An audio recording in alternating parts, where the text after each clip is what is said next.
that music slaps, dude. I like it a lot. I mean, I just like having an intro. I've said that before. The music kicks up a beat. So let's make sure that you guys have some rhythm of your own as well as we go into the weekend. So we are here on Friday, so thank God it's Friday, TGIF. We do have games this weekend, so make sure that you sign up for those. But tonight, we have our workouts. I will be in Aurora tonight, and we got Coach Randy in Broomfield. So make sure you guys are focused. Make sure you guys know what you're doing. Make sure that you guys can control the crowd, basically. All right, so that we can have a productive workout at both locations. Okay. First things first is perfection. Perfectionism. All right, and the weight of it, I guess. Like, is that what that's supposed to be? And that guy's like crying because he can't move because of perfection. I guess that kind of adds up. Yeah. All right, but I wanted to talk about perfection in terms of like what my goals are for this program. All right, because I am absolutely looking for perfection. And why do we strive for perfection? Because of our story yesterday. It's, you want to run past the goal. You want to run beyond the goal, so that if you fall short, you're still cool, right? So we aim for perfect, even though perfect is like a myth, right? So, but with that said, is even if our program were perfect, it still wouldn't be perfect for someone. All right, what's up, Teo? If you're here, check it in the comment section, please. But yeah, even if our program were perfect, because like, name what perfect is. I don't know, like, perfect would be a program that could get you to the NBA, obviously, right? So, or maybe it's not. Maybe perfect is like a program that will just make you have fun and doesn't get you to the NBA. I don't know. Whatever your form of perfect is, someone else is going, dude, this program isn't enough, or dude, this program is too much. And so striving for perfection in that realm is not what I'm seeking personally. All right. What I'm trying to do, and I've said it a trillion times, is I'm trying to provide for a niche of people, and it is a really, really small niche. I don't know. It's a really, really small one, because not that many people really, really, truly want this. But I feel as though no one else is providing for these people, and as a minority myself, I gotta look out for you guys. So my niche, if you will, I like niche. It sounds better. Is I want to provide for people who want to get really, really good at basketball. I know it sounds like that's everybody, right? It sounds like that's like, well, that's 100% of people, maybe 95%. But no, it's not. It's not. Like, people who want to get really, really good at basketball, they have so many other things that they want before that. All right? Because again, once I explain this to everyone, people go, yeah, no, I don't want that. All right? Because you get them in the workout and you start showing them the direction. And I think what a lot of people want, including like parents or coaches, I think what they want is they want to figure it out for themselves, which isn't that bad. But it's like, yes, I want to escape this fire in this building, but I don't want help. Like, I want me and my father, we would like to figure it out ourselves so we can bond over this escape plan that we create, which is cool. But look, there's some firemen out there who have been through these fires before, and they've ran the course of that building, and they've drawn evacuation plans, and they've been where you want to be, which is without the fire. So why wouldn't you just listen to them and copy off them? That's why we have teachers. That's why we have coaches that know what they're talking about. That's why we have coaches that have been there before, right? And if you can have that cheat sheet, wouldn't you take it? Well, you would during a fire, because a fire matters, right? So if this matters to you to the extent of a fire, I guess that would be our niche. So let me reword it. Our program is for people who would like to become better at basketball, who also think that basketball is the most important thing in the world to them. So that's why it's such a small group of people, and I get it. But no one else really looks after those people. All right, so make sure that you guys listen to me and know what I'm talking about, and try to follow through on your end, and I'll try to follow through on my end as well. And let me see. Taz, here's what's popping, Taz and Caleb. One thing for Taz and everybody. You need a chip on your shoulder, but stop. I mean, you don't need to make up one every single second. Taz loves to say, anytime that I don't mention him, you're doing me wrong. You're doing me dirty. I can be like, yo, guys, Declan's awesome. And Taz would be like, what, I'm not awesome? All right, dude, calm down. And why I say calm down is because I've had players like that. Sophia was like that. All right, and it's like, the only bad part, it's good because you're controlled by my voice, which is cool because I get to have you guys do amazing things. But it's bad because once I get removed from the picture or once you get tired of my voice, then you're done. All right? Once, like, if you need me to hype you up on this show, then one day you're going to get tired of it because you're not going to hear your voice as much or your name as much. Then you're going to stop watching the show. Then you're gonna stop doing the workouts. Then you're gonna stop coming to practice, and that's how it devolves. And it all starts because you loved hearing your name, and it's why we all want to be great, right? But again, it can't be that. It has to be I love to actually become better. So I might say stuff. I might give you a coin during the workout just to inspire you. I might not give you a coin during the workout just to inspire you. All right? It shouldn't be indicative. You should basically take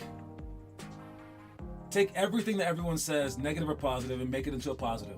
All right? Because last week, the last game of the weekend, I called out a few players. I called out a whole bunch of players. The 5th through 8th graders, or the 3rd through 8th graders, and 3rd through 6th graders, sorry. And some of those players that I was like, dude, you didn't do well, got mad about it, but then showed up to practice. The other ones got mad about it, but didn't show up to practice. Dude, I bet you they would have came to practice if they scored 50 points that game. I bet you. Oh, yeah. So they're just waiting for that time to score 50, and then they're going to start trying? That's stupid, because you probably can't score 50 until you work out a lot. I'm sorry. All right? So, like, you have to be inspired by the good and by the bad. Okay? All right? Got it. We'll work on that. Good job. All right. Anyway, besides perfectionism, all right, because again, even if our program was perfect, it wouldn't be perfect for some people. All right, you're always going to be inspired by this or by that, but to the player that's really, really going to make it, he's inspired by everything. The other thing is jump on the bandwagon. A bandwagon is basically like once the Denver Nuggets start to win, you see all your friends who never cheer for the Denver Nuggets start to cheer for the Denver Nuggets. Or like they're all like Laker fans, and like it's like they're whoever's winning, they're gonna go for it. You have to make sure that you aren't a bandwagon fan of yours. All right, what that means is this: when you do poorly, don't you just hate when people just jump off your bandwagon and like maybe even your parents are like, just quit. Oh my God, you disgust me. I'm not your fan. And then you start winning, and then they're like, I'm on your side. It's like, get off, dude. Well, we become bandwagon members of ourselves. You can't do that. And again, this goes back to last week. If I call you out for a bad game, you stay on your side. Don't jump off your bandwagon and get like disenchanted, disheartened. Be like, dude, this is our defining moment. He called me out. Let's go become greater. All right, and then like if you do well, then you stay on your team no matter what. Don't jump on and off your team and say that you suck. Or like what Noah said this summer, oh, I'm trash, or probably something way worse than that. But he called himself out, and I made him do push-ups because of it. You can't be negative to yourself. You got to be on your own side, right? We're our own heroes. We talked about that 2 days ago, right? So don't be a bandwagon fan of yourself. Please stay on your side. And whether it's bad or good, make it into a good. Always, always, always. So be a fan of your own. Please, guys, please. All right, let's begin with the show. We got our quote of the day. Our quote of the day is make mistakes, else you're making mistakes. That is so deep. That is so deep. That is so deep, man. All right, because I love to bring this one up during dribbling drills. If you're doing a dribbling drill and you're just going perfect and you're just going at your own pace and you're like, yeah, oh yeah, I never messed up, dude. This is awesome. I'm so perfect. What did you really do? You did 1 + 1 = 2, man. 1 + 1 = 2. You practicing, but you ain't perfect. You practicing, but you're nowhere on your way to perfect. All right? Just because you're getting it right doesn't mean anything. It actually means something negative. If all you're doing is getting it right, all you're doing is perfect, you're not going hard enough. So if you're not out there making mistakes and taking risks and taking chances and just like going beyond your capabilities and working hard enough and going fast enough at jump rope and stuff like that, you are making a mistake. If you aren't making mistakes, you are making mistakes. So that's the quote of the day. Make mistakes, else you're making mistakes. The 6-word quote of the day here on the 6th day of the week, Friday. Don't forget that quote. All right, itinerary time. Now the itinerary for the day, especially Broomfield guys, pay attention to this so that we can stay organized. Okay, it's a lot of stuff. Let me think. How many people do we have for Broomfield? That probably depends. That probably shows me like exactly how many that you guys need per group and stuff like that. So you're gonna have about 12 to 14 people there probably. They're gonna sign up late. So what I want you guys to do is just to go to 4 different baskets, okay? I'll talk about it in a second as soon as I break down the future stuff. Future stuff is the hold your follow through or push-ups, 1-minute shots, 8 to 14 a run, diagonal pro hops, direct Euro steps, pick and rolls, drive the shot, hurdle reverse lifts. We have all the videos for those. I'm so good at making mistakes. There you go. All right, but yes, we have all the videos for those on our website, Limitless Hoops. Check the curriculum section and then check under drill demos. All right, stuff that we did in the past. 3, 4, 5, 4, 3, 2, 1, run. All right, countdown game, 1-on-1 sprints, successful dribble shots, diagonal hurdle layups, sandbag slides. We put all the stuff on here so you don't even need the book. But if you have the book, it's in the book. All right, all the stuff is in the book. So make sure that you do it. For the elementary school stuff, that's the future stuff that we're going to do like next week. Make sure that you post that stuff online when we talk about it here. Post that stuff online so you can try it before we do the workout so you're miles ahead of everyone else. Stuff that we're doing tonight, though, is this stuff right here. Overhead board passes. All right, that could be in a group of 3 where you're passing the ball to the person from one elbow to the other elbow, and then you go behind the person that you pass to. And we do overhead board pass so we can be stronger on skip passes, things like that. Drive left, right, pass high, low. You can do that on, again, its own basket. All right, where we have 2 different wing people. I'll show you in a second, but we're going to drive baseline or drive middle. If we drive baseline, we're going to run and jump out of bounds. All right, and let me think. Drive left. Yeah, I think that's it, definitely. All right, we will jump out of bounds if their hands pointed to the out of bounds line. If their hands are like this, then we're gonna jump, stop, and pass right to them. If we drive middle and their hands are up, we're gonna jump up off the jump, stop, and pass to them. Or if their hand is just right there, we're gonna just turn our body and pass to them like that. I'll show you that in a second as well. That could be its own basket too. Then we have on-ball defense. Just do one-on-one for that. We can talk about on-ball defense. Usually I talk about like the footwork, things like that, but you can just play one-on-one for that, and that can be a one-on-one group. Then we have ball jump versus space cut. I'll show you that one. All right, but that can be its own group as well, I think. Maybe we can just talk about that together. Let me see what the rest is. Kobe post move can be its own group as well, and then double bounce series can be its own group. So how about this? We're gonna put on-ball defense. Everyone can do one-on-one together at the same time. And then ball jump versus space cut, we can do that together at the same time. Then for the rotation, do these 4 drills.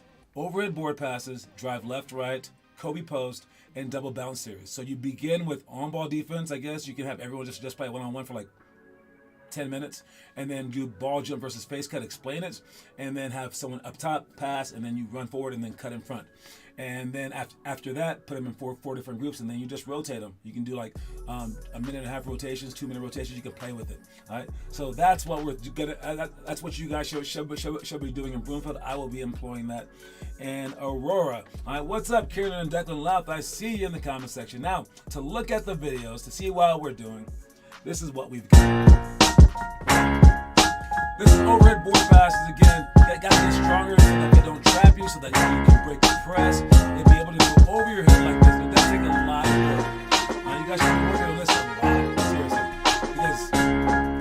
Because once you get good and people start double teaming you, the only way that they can really stop you is to put multiple people on your side of the court.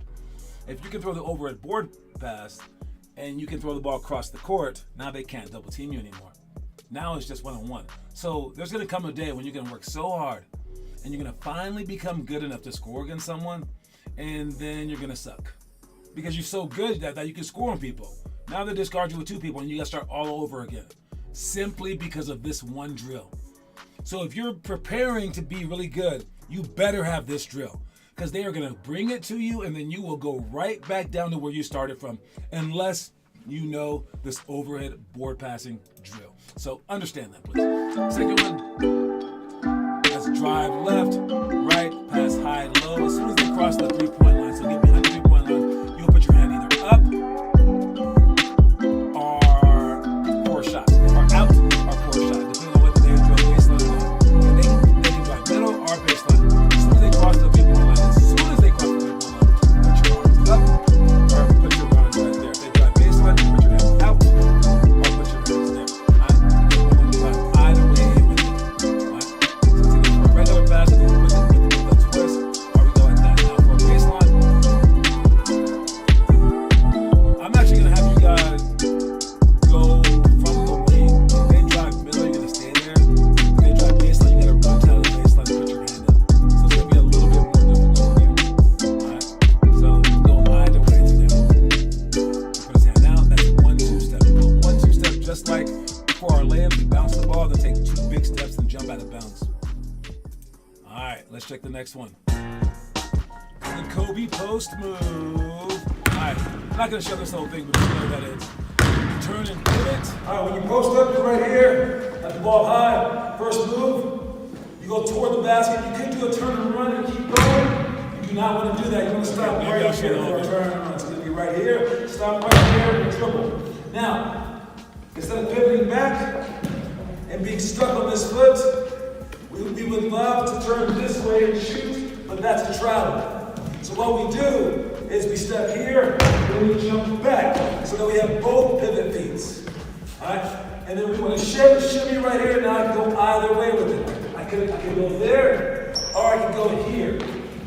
Alright, so the overall move looks like this: a hit, jump back, shimmy, turn, and shoot. That's the move. Make sure you guys understand that. Explain it to everybody as well. Last one, we got double bounce series. 4 different moves. It starts with a bounce, which is going to be on the back for all of them. Spin move to hook shot.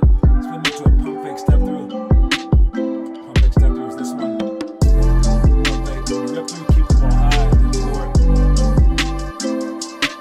Last one, or second one, that's the last one is. Take that shot, turn back, and shoot hook shot. Last one is to make that last shot and step through again.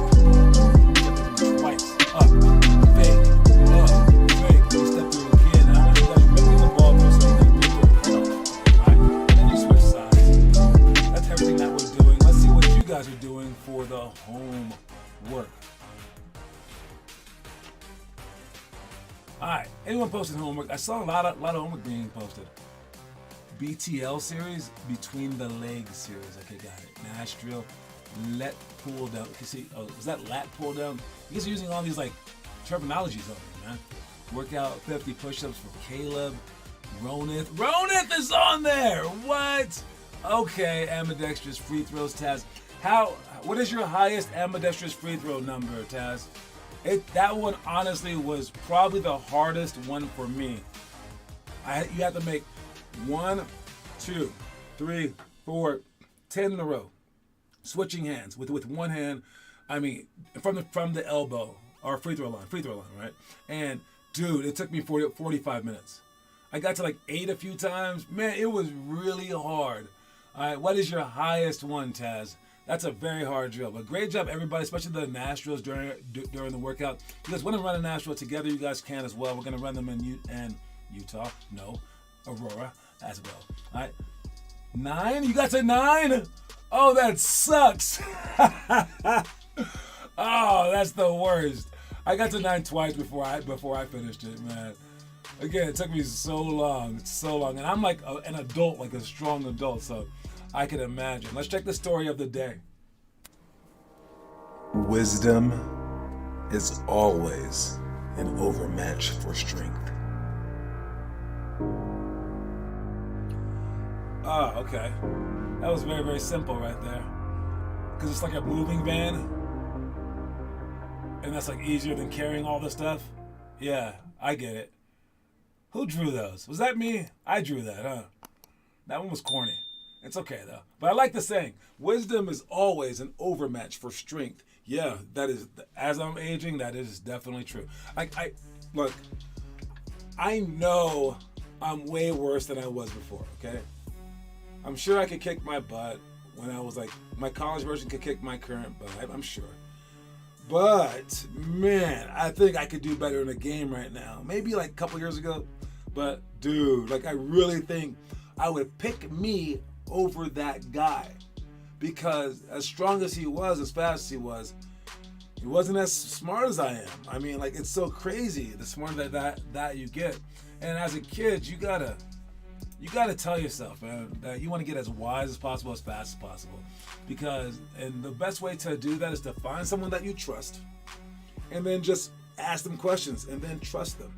You have to trust them. You have to just believe in them, okay? You chose them. All right, so find someone that knows a lot, trust them, and then ask them a lot of questions, and then trust them again. And remind yourself that they know a lot, dude. So it's just a repeat, all right? Because if you can become wise early, man, you win out a lot. And I think I was fairly wise early. Fairly wise. I don't know how smart I was at basketball, but I was wise. I did the right things and things like that. But, dude, if you're a smart basketball player, a wise basketball player, a wise person, it goes so far. I was Joey kicking the ball, pissed when I missed the last shot, but I'm getting good at shooting left. I can imagine. All right, let's check the movie of the day. Now we got a movie. What kind of movies do we have here? And we told you guys all the movies of the last 2 days. I won't go over those again, but the movie for the 5th grade movie of the month. 4th grade was Rocky 4. This one is Rocky 6. It's actually not even called Rocky 6, it's just called Rocky Balboa. And in this one, he doesn't just get punched by this guy over and over and again, but it's close. It's basically this, okay? And Rocky's an old man now. He's an old man. And, you know, his past behind him. He's just living his life. All of a sudden, a video game happens. A video game challenge happens where Rocky Balboa in the video game faces the current champ, Mr. Black Guy right there. And Rocky beats him. And they're like, whoa, Rocky would have beat you. And he's like, it's just a game. Calm down. But then all of a sudden, they get a scrimmage or like a charity bout or something like that. And Rocky wants to do it. So I'm not going to tell you what happens after that. But I thought it was a pretty decent Rocky. It's not like the best Rocky of all time. If I had to like label it anywhere, dude, I'm going to go ahead and do that right now. All right, because honestly, like, this is important to me, okay? So, Rocky 4 is the best. Then we got Creed 2. Then we got Rocky 1. All right, if you're looking to watch some Rockies, this is the order of the Rockies, okay? And then, man, I might go with like Rocky. The next tier is like Rocky, maybe like 2 and Creed 1, and then like Rocky 3 is good. And then Creed 3's in that one as well. The bad Rockies, just Rocky 5 was really, really bad. Rocky 5. I think that was all of them. Oh, and then this one right here, where it was Rocky 6. I would have put this one on the second tier. So that's a crowded second tier right there. So it goes like this. Let me see. 1, 2, 3, 4, 5, 8, 9. Yeah, that's 9 different movies. All right. Rocky 5 is the worst one by far. If you're going to skip one, you skip that one. But it's okay. I mean, it's not like that bad. And then Rocky 4, Creed 2, and Rocky 1 are the best Rockies. And then all the other ones are second tier. So there you go. You can rewind that if you need to. Watch them all tonight. All 9 movies. It'll take you 27 hours. But yeah, Rocky 6, I'm going to give it 41 stars because it was solid. Definitely watch this movie if you're a fifth grader. I promise you it's not this much punching. But it was a solid movie. All right, moving on to the trivia question today. Trivia question brought to you by, what do I have here? Anything? Limitless Hoops. It's brought to you by us, baby, because we got tournaments coming up, we got leagues coming up. And I'm just now starting to show those to everybody, and I realize this is the problem with Colorado basketball. I'm putting it out there to people, and I realize some of the people that I'm asking to pay for like leagues in January haven't even paid for the league that they're currently in. And it's so hard because people are just procrastinators. And it's making Colorado basketball worse. So I'm going to try my best to sell these tournaments. I have sold it to a few people so far. But they're like 4 months in advance? 4 months? That's forever from now. No matter how much of a discount it is, they're like, I would rather wait till the last second. But then they don't. Then they get their schedules late and they're like, what is this? And it's like, dude, it's because of you. Then you guys get to play less because of them. All right? If we can stay organized, that's our first step to becoming a powerhouse state. And I think that it's 10 years off, but we need to move right now if we're going to have any chance at all. So that's who this thing is sponsored by. It's sponsored by us. Moving on to our trivia leaders, we got Kieran Louth with 3, Caleb with 1, and everybody else with 0. Good luck today. This one's a hard one, I believe. Maybe because of the way that I'm wording it. All right, so Wilt. Wait. Okay, Wilt Chamberlain. I believe he went to. I believe he went to Kansas. All right, I believe he went to Kansas, but he left college after his junior year. Did you guys know that? He left college after his junior year, but the rules at the time prohibited him from joining the NBA until his college class graduated. Wow. Anyways, the question is, what did he do for work in that year between college and the NBA? That's a weird question, man. What did Wilt Chamberlain, after he graduated his junior year, what did he do during like his senior year, I guess? For a job. I mean, like, he didn't play basketball. He didn't play basketball for his college. He didn't play basketball in the NBA. What did he do? I don't want any weird answers, guys. We all know his reputation. It's nothing like that, okay? What did he do? I mean, so many things he could have done. So many things he's done in life, really. He had a pretty full life. What did he do in between time? Between college, he took a year off. In between time, between college and the pros, what did Wilt Chamberlain do? That is a solid question. That's the answer right there. The answer is he played for the Harlem Globetrotters. Chamberlain played for the Globetrotters and was part of their historic tour of the Soviet Union in 1959, the year that my mom was born. Don't tell her I told you that. But yes, Meadowlark Lemon said he was the greatest athlete he had ever seen. Wow, that is crazy. All right, because I mean, he just straight said, "I'm still playing basketball, yo." Yeah, the Globetrotters is the right answer, Karen, but you got it too late. Caleb got it right today. So Caleb now has 2. That is 3-2. These guys are trivia kings right here, man. Let me update his to 2 right there. Great job, Caleb, man. Killing it. All right, let's go to our last thing. We got the picture of the day. See some new stuff. Oh, this one. Okay, this one. You can look at it. I'm not gonna pull it up. I'm not trying to embarrass anybody. I know that the entire Boston Celtics team watches this live stream. So thank you guys. Shout out. Hope you guys lose because I'm a Lakers fan. But yeah, Jaylen Brown was caught on camera dribbling the ball with his left hand. First he dribbled the ball with his right hand. He's just pounding it down, right?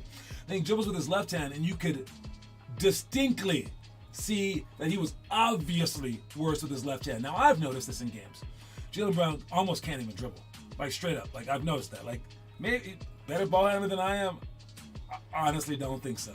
Like, but where Jaylen Brown's amazing, he's a pretty good shooter.